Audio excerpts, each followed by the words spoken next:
You probably like where you live.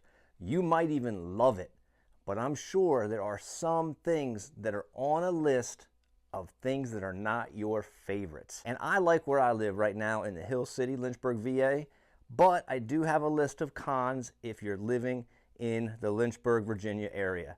And we're gonna get to them right now. Let's do it.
I am JD Miller. I work with that small international real estate company called eXp Realty. I hail from the Hill City and I am licensed in Virginia.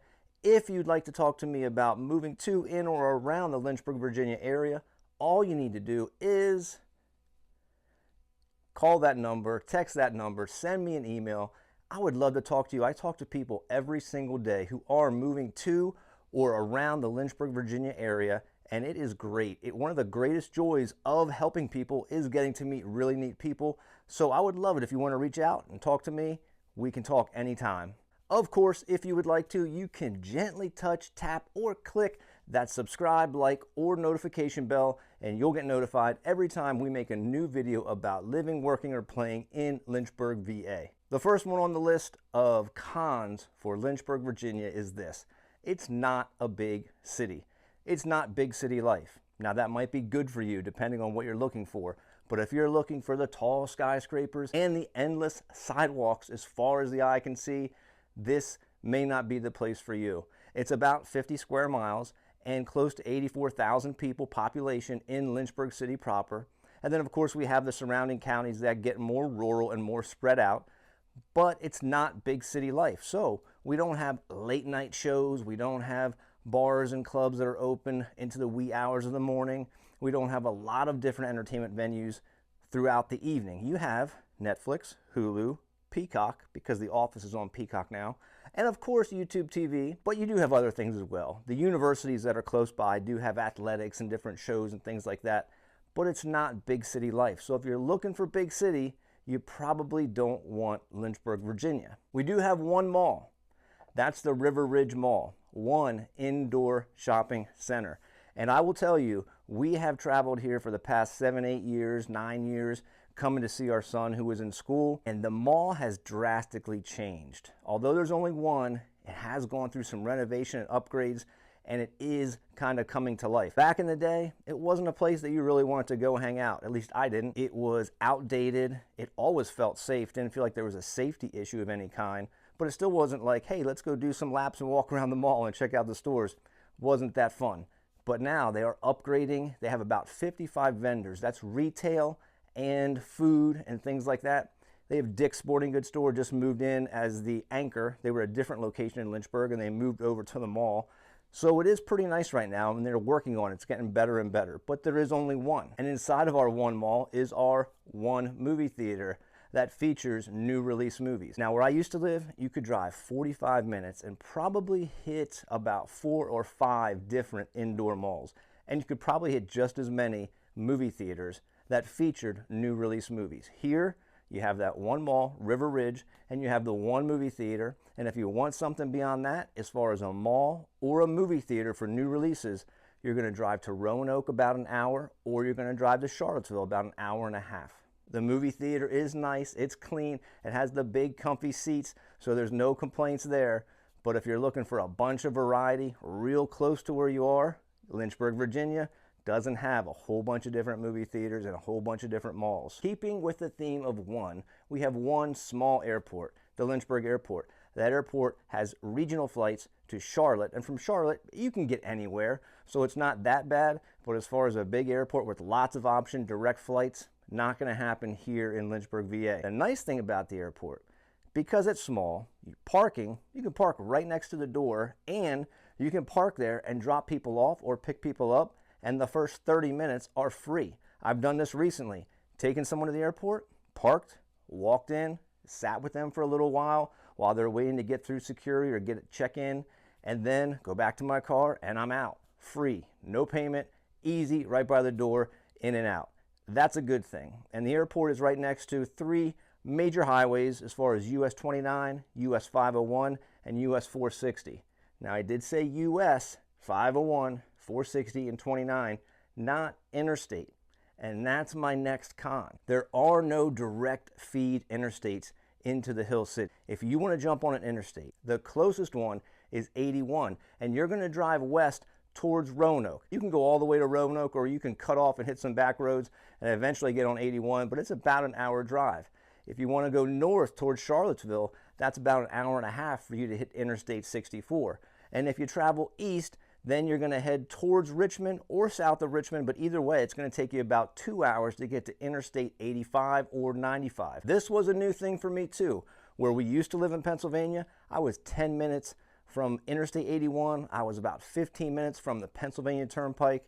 You can get places around Lynchburg City, 29, 460, 501. They're not bad roads, but it's 2 lanes. It's traffic lights here and there. It's not an interstate. And speaking of, when you're in the city, there's certainly some infrastructure issues. We're going to have more and more people come here, and the highways were not really built even for the amount of population that we have right now. The on-ramps, the off-ramps are small in some areas, are jammed up. You don't have a lot of merging space. You have to pay attention to the yield signs and stop signs.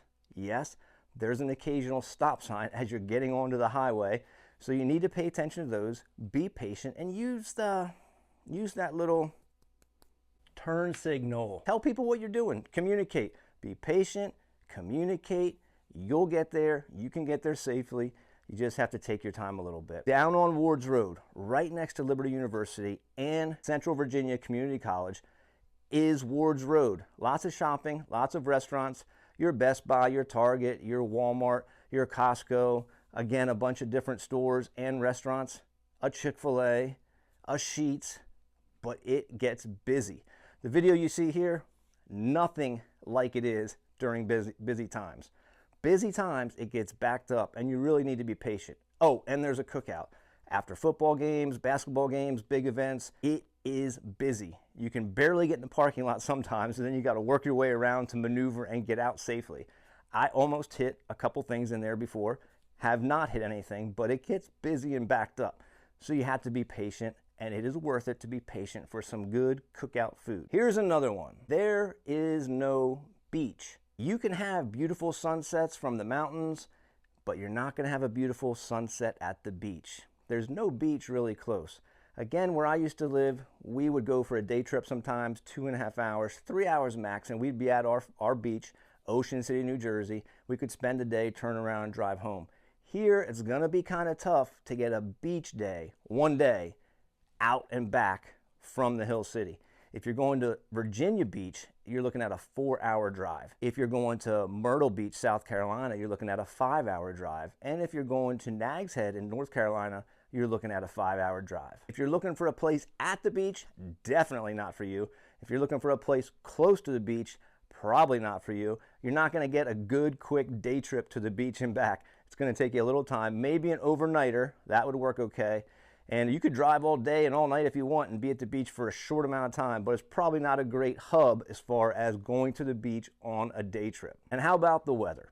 If you're coming south, if you're looking for a place that's summer all year long, this is probably not the place for you. We do experience the 4 seasons. So if that's what you want, then you're in the right place. But wintertime, cold weather, December to February, and it can get down around 29, 30 degrees. The hottest time, June to August, you're looking at about 89 degrees. So you do have that fluctuation in temperature. If you want to go to a place where it's 70 degrees all year long, the Hill City probably isn't for you. It's not that way. But if you want to be in a place where you get to see some of the different variants as far as temperatures and seasons, then this is a great place to be.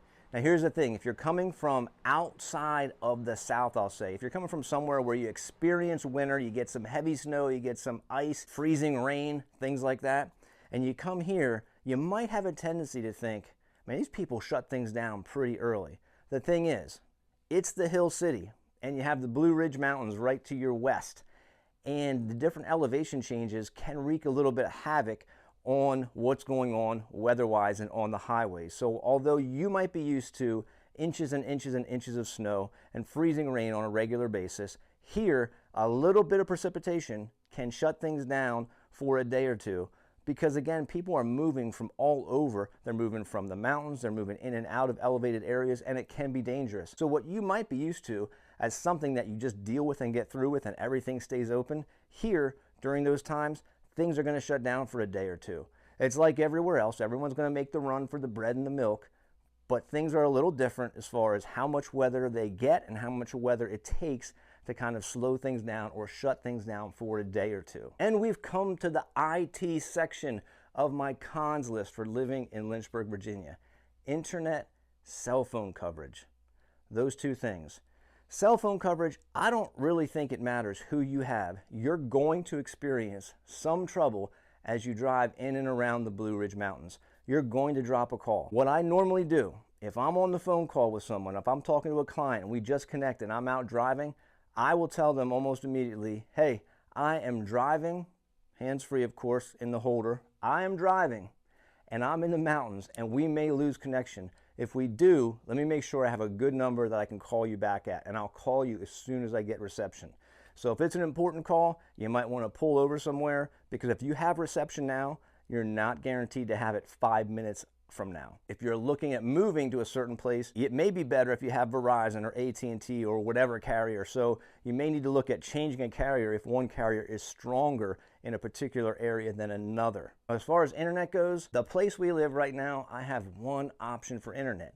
It's Shentel. I can tell you, we moved in July of last year, my first time with Shentel, and here's a couple things. 2 points for Shentel. One, every single person I've talked to at Shentel, every single person, whether in person, setting up the system here at the house, over the phone, or 3, taking my stuff back to Shentel, every single person has been personable, professional, very polite. They're great. I have no issues with any of the employees at Shentel. The system itself, and we do still have Shentel, but what I did was I turned it in.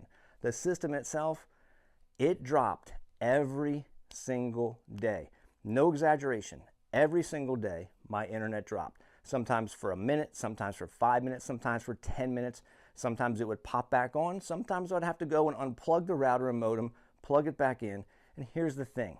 I understand that things happen. Those ice storms happen. Transformers blow up. The flux capacitor might not be working. I don't know. I'm not a computer guy, really. I don't understand how it all works. But part of me thinks we have had people walk on the moon. We should be able to have reliable internet service. So one of my friends actually said, hey, you know what I did? I took Shentel's equipment back, gave it to them, stopped renting it. I bought equipment, my own router, my own modem, set it up, and I have not had a problem. So about a week ago, I went and bought my own router. Then I followed up with my modem. I got extenders for the system because, again, we're in a larger house. I don't really know what I'm doing, so you might be able to do this on a lower budget than what I did, but I've got about $500 into this now. I wanted to make sure that my router, my modem, were up to speed as far as the actual speed of the internet, and it could handle everyone online and streaming at the same time. So I'm about 500 in, but I'll tell you this, I went from every single day dropping coverage to not dropping at all. So if you're gonna be here, if you're gonna be on Shentel, I would suggest you do one of two things. You talk to someone at Shentel, because I have word that they might be switching products, and maybe the products they were using before just weren't working well, and now a new product they're getting, maybe a new manufacturer, things will be better. But either talk to them and confirm what's going on, or buy your own router, your own modem, and hopefully you'll have no problems that way. And now we have taxes. You have taxes somewhere. Wherever you're at, you're paying some kind of taxes, probably. When we moved here, I brought my pension with me. That's great, but my pension gets taxed here. Another thing that gets taxed here, personal property tax. Didn't have that where we were before. So your personal property, your car, your RV, your trailer, it's getting taxed here. Just like real estate, it's a per $100 value. So you take the value of your personal property, you divide it by 100, and then you take that number and multiply it by the tax rate. The highest tax rate for personal property is Campbell County at a little bit over $4 per $100 value. The second highest is Lynchburg City at a little bit under $4 per $100 value. So if you have a $30,000 vehicle, or you have three $10,000 vehicles, you have $30,000 worth of personal property. You're going to divide that $30,000 by the $100 value and get $300, and then you multiply that by, let's say it's $4. 4 times 300, you're looking at a $1,200 personal property tax. Just a tax I wasn't used to. Taxes get moved around and pushed around, and we end up paying somewhere. But that's something to think about when you're moving to Lynchburg, Virginia. Maybe if you want to be in the city or in the county, either way, you're going to pay something. There it is, not a big city, one mall, one movie theater, one airport, some infrastructure, some traffic issues, some internet, cell phone, taxes, no beach.